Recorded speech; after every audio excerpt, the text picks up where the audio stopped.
आज हम पाठ 2 चतुर कौवा कविता को पढ़ेंगे, समझेंगे और कठिन शब्दों के नीचे अंडरलाइन करेंगे। ये कविता जो हम पढ़ रहे हैं इसमें एक छोटी सी कहानी छिपी है। मैं उस कहानी के बारे में तुम्हें बताने जा रही हूँ कि चतुर कौवा, चालाक कौवा, समझदार कौवा। तो एक कौवा होता है, उसे बहुत प्यास लगती है। वो पानी की तलाश में इधर उधर भटकता है बेचारा। कभी इस गांव में जाता है, कभी उस गांव में जाता है, कभी एक नगर में जाता है तो कभी दूसरे नगर में जाता है। किसके लिए? पानी को खोजने के लिए। सहसा तभी उसे एक घड़ा दिखाई देता है जिसमें पानी तो होता है लेकिन बहुत कम होता है। और वो उसमें अब सोच में पड़ जाता है कि क्या करूं। पास पड़े हुए कंकर उसमें डालने शुरू कर देता है और फिर उसके बाद वो पानी जो है उस घड़े की गर्दन तक आ जाता है। और फिर वो कौवा पानी को पीता है, अपनी प्यास बुझाता है और उड़ जाता है। तो कहते हैं कि इस प्रकार से कौवे ने क्या की, अपनी मेहनत की, अकल लगाई, फिर जाकर उसको सफलता मिली। तो इस चतुर कौवे जो कविता में हमें कहानी से भी ये शिक्षा मिलती है कि हमें अपनी, जब हम किसी मुसीबत में फंस जाते हैं तो हमें बुद्धि से काम लेना चाहिए, मेहनत करनी चाहिए, तो हमें सफलता अवश्य मिल जाती है। तो इस कविता के द्वारा, कौवे के द्वारा हमें ये पता चला कि हम जो व्यक्ति मेहनत करता है और समस्या के समय अपनी अकल का इस्तेमाल करता है, उसे सफलता मिलती है और वो कामयाब भी हो जाता है। तो चलिए आज हम चतुर कौवा कविता पढ़ेंगे। तो देखिए इस कविता में क्या है। चतुर कौवा। बड़ी प्यास से मारा मारा, भटक रहा कौवा बेचारा। गांव-गांव में, नगर नगर में, पानी ढूंढ ना पाया हारा। सहसा एक घड़ा जो देखा, पर पानी था थोड़ा उसमें। कंकड़ कंकड़ चुनकर कौवा लगा फेंकने बीच घड़े में। घड़े की गर्दन तक जब पानी पहुंचा, तब निज प्यास बुझाई।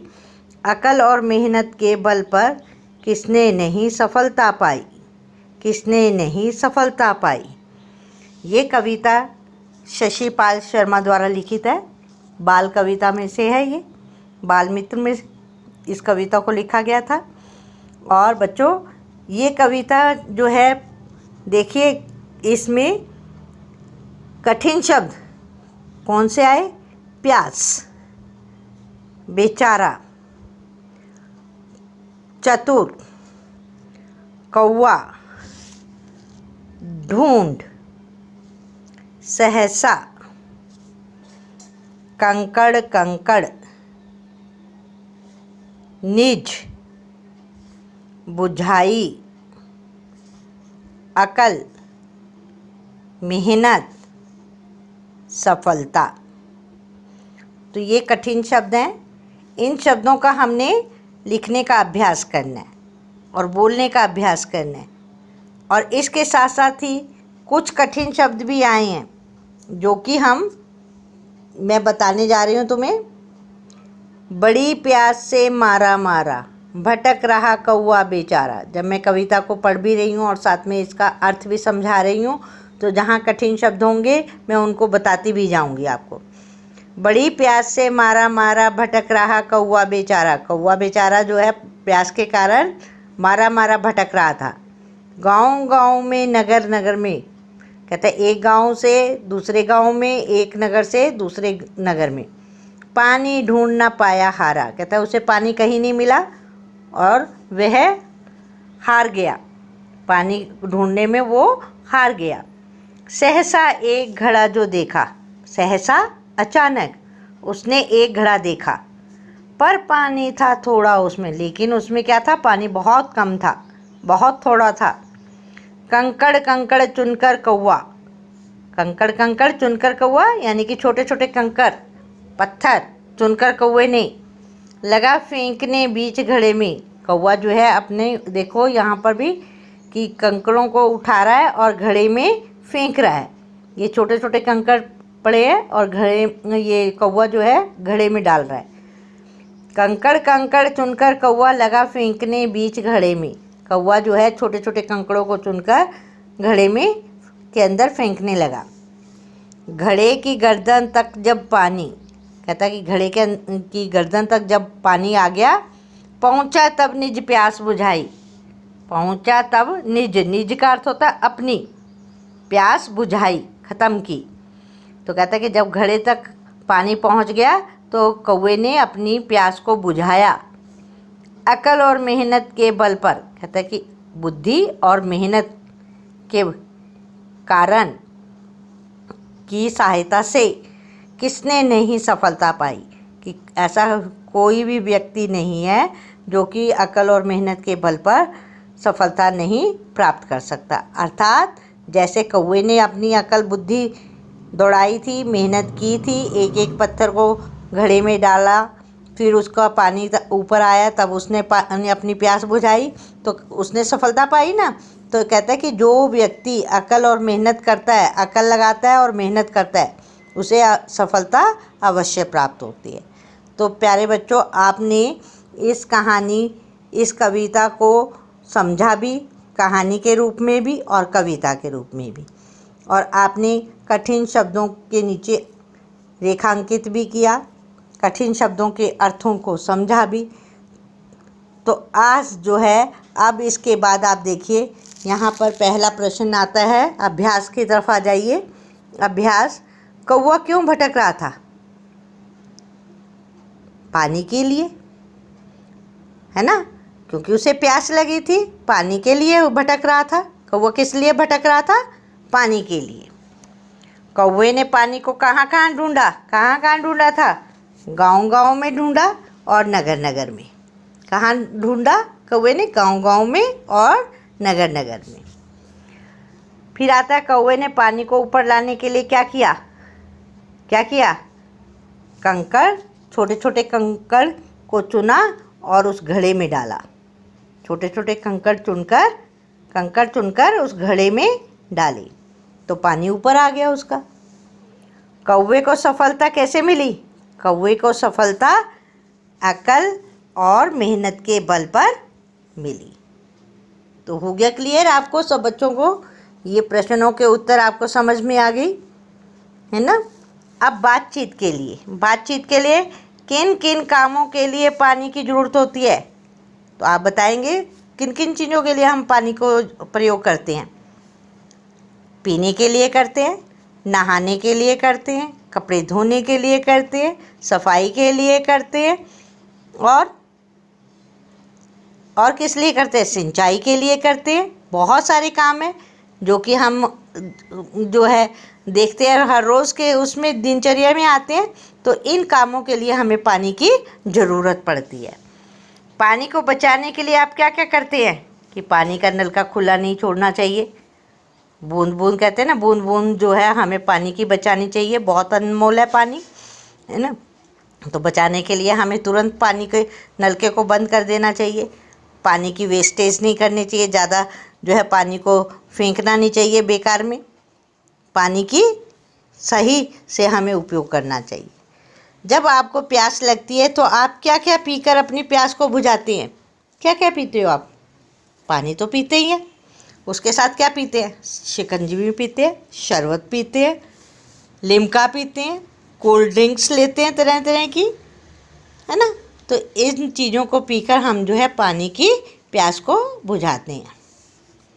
अब आता है आपकी कल्पना। अगर कौवे को आसपास एक स्ट्रॉ या पाइप मिल जाता तो वह क्या करता? चर्चा कीजिए, क्या करता? मुंह में पानी की पाइप लगाता। आपने देखा, आप कैंपा कोला पीते हैं, कोई भी कोल्ड ड्रिंक्स पीते हैं, तो कई बार आप बच्चे जो हैं स्ट्रॉ का प्रयोग करते हैं। स्ट्रॉ क्या होता है? एक पाइप सी होती है, लंबी सी, है ना, वो उसमें गिलास में डाल देते हैं और उससे सुबक सुबक करके हम पी लेते हैं। तो अगर इसको कौवे को मिलती तो ये भी बड़ी आसानी से पानी को पी सकता था। अगर आप कौवे की जगह होते तो क्या करते? तो हम क्या करते? पहले तो परेशान हो जाते, फिर उसके बाद हम क्या करते? हम भी कौवे की तरह कुछ ना कुछ मेहनत करते, धीरे धीरे जो है उसमें पत्थर भी डालते और साथ में जो है उसको उल्टा, घड़े को उल्टा करके जितना पानी कम था उसको निकाल लेते और फिर पी लेते। ठीक है, हो गया क्लियर? अब आता है भाषा की बात, व्याकरण की बात।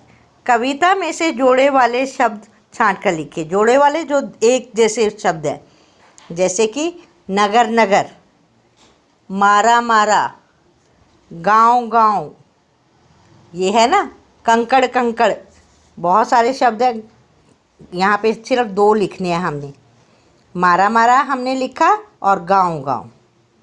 ठीक है, अब प्रश्न नंबर 2 आता है, अगर कविता में कौवे की जगह चिड़िया होती तो कविता की पंक्तियों में क्या बदलाव आता?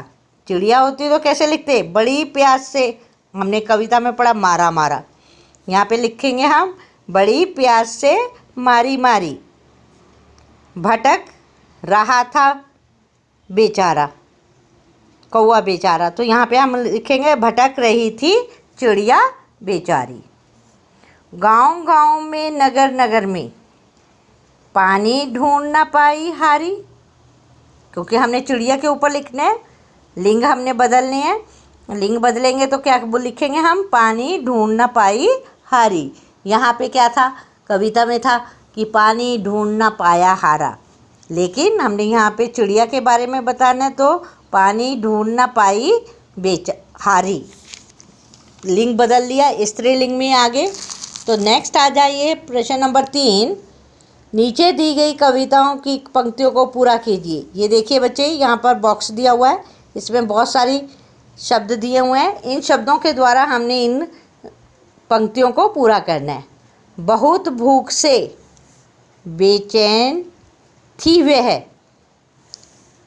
भटक रही थी इधर उधर, गांव गांव में, गली गली में, गांव गांव में, गली गली में, भोजन डैश न ढूंढ पाई हारी, भोजन न ढूंढ पाई हारी, अचानक उसने देखा रोटी का टुकड़ा, अचानक उसने देखा रोटी का टुकड़ा, पर वह भी बिल्कुल कैसा था? रूखा सूखा। यहाँ से लेंगे हम रूखा सूखा, यहाँ पे लिखेंगे रूखा सूखा। डैश खाकर भूख डैश, उसे ही खाकर भूख मिटाई, डैश से वह फूली न डैश, खुशी लास्ट में है ना, खुशी से वह फूली न समाई। तो इस प्रकार से आपने इन पंक्तियों में ये जो बॉक्स में दी हुई हैं शब्द दिए हुए हैं, इन शब्दों के द्वारा इस कविता की पंक्तियों को हमने पूरा करना है। पानी कहाँ कहाँ, नेक्स्ट है पानी कहाँ कहाँ। हमें पानी अनेक स्रोतों से मिलता है, स्रोत यानी कि जगहों से मिलता है। पानी के साधन जो है, जिन स्रोतों से हमें पानी मिलता है उन पर सही का निशान लगाइए। अब यहाँ पर चित्र दिए हुए हैं, बारिश से हमें पानी मिलता है, सही मिलता है ना पानी। झरनों से पानी मिलता है हमें, तो सही आएगा। पेड़ों से मिलता है, नहीं, पेड़ नहीं देते हमें पानी। लेकिन नदियों से मिलता है, पानी मिलता है नदियों से हमें पानी, तो हमने यहाँ पर सही का निशान लगा दिया। नेक्स्ट आ जाइए, ये आपका प्रश्न नंबर 2, शब्द जाल से जल पानी स्रोतों को ढूंढ कर लिखिए। अब यहाँ पर हमने ये शब्दों को ढूंढना है और लिखना है। पहला है बरसात, बरसात हमने यहाँ पे लिखा। नल, नल नल, यहाँ पे लिखा नल। फिर झरना, झरना, झरना ऐसे गोल पूरा उसमें लगा दिया राउंड। फिर नदी, नदी कहाँ है? न सबसे लास्ट में नदी। फिर नेक्स्ट कुआं, कुआं क्या है? यहाँ पर कुआं, यहाँ पे गोला लगाया लिख दिया। झील, झील ये ऐसे झील, यहाँ पर आपने सर्कल लगाएंगे आप, झील। तालाब, तालाब कहाँ है आपका, देखिए कहाँ बनता है तालाब, ये सबसे नीचे है तालाब। ठीक है, मिल गया सबको। सागर, सागर कहाँ है, सागर, सागर, इसमें पूरे में आपने सर्कल गोल चक्कर लगा देना है। हो गया क्लियर। तो आपने यहाँ पे ढूंढा, पहले सर्कल लगाए, फिर उसके बाद आपने शब्दों को लिखा, जिससे कि आपको पता चल गया कि इन स्रोतों से हमें पानी मिल सकता है, मिलता है। ठीक है। अब आता है जीवन मूल्य, कि हमने इस कविता को पढ़कर जीवन में क्या सीखा, हमें क्या शिक्षा मिली। कौवा पानी के लिए इधर उधर भटका और कोशिश करके वह अपनी प्यास बुझा सका। क्या आप भी समस्याएं आने पर उनका हल ढूंढ सकते हैं? बिल्कुल, कि जब समस्याएं आती हैं तो हमें घबराना नहीं चाहिए, हमें साहस नहीं छोड़ना चाहिए। तो समस्या आती है उसको हमें सोचना चाहिए, समझना चाहिए और साहसी बनकर उन समस्याओं से हमें जूझना चाहिए, यानी कि समस्याओं का मुकाबला करना चाहिए, समस्याओं को दूर करना चाहिए, हल करना चाहिए। आप कौवे की सहायता किस प्रकार करते? हम भी कौवे की सहायता कैसे करते कि हम उसके सामने पानी का कटोरा रख देते, पानी के बर्तन रख देते, जिससे कि पानी जो है कौवा पीता और अपनी प्यास को बुझा लेता। तो इस प्रकार से हमें बहुत सारी शिक्षा मिलती है कि हमें गर्मियों के दिनों में जीव जंतुओं के लिए भी उनकी सहायता करनी चाहिए, उनके लिए पानी अपनी छत पर रखना चाहिए, ताकि वो धूप में जब उन्हें प्यास लगती है तो इधर उधर भटके नहीं, पानी पी सके। अब नेक्स्ट आता है कुछ करने के लिए। ये आपने घर में करना है, करके देखोगे आप, अपने पेरेंट्स को भी शिकंजी पिलवाओगे और ख़ुद भी पियोगे। तो इसके लिए हमारे कुछ करने के लिए आपकी एक्टिविटी है ये।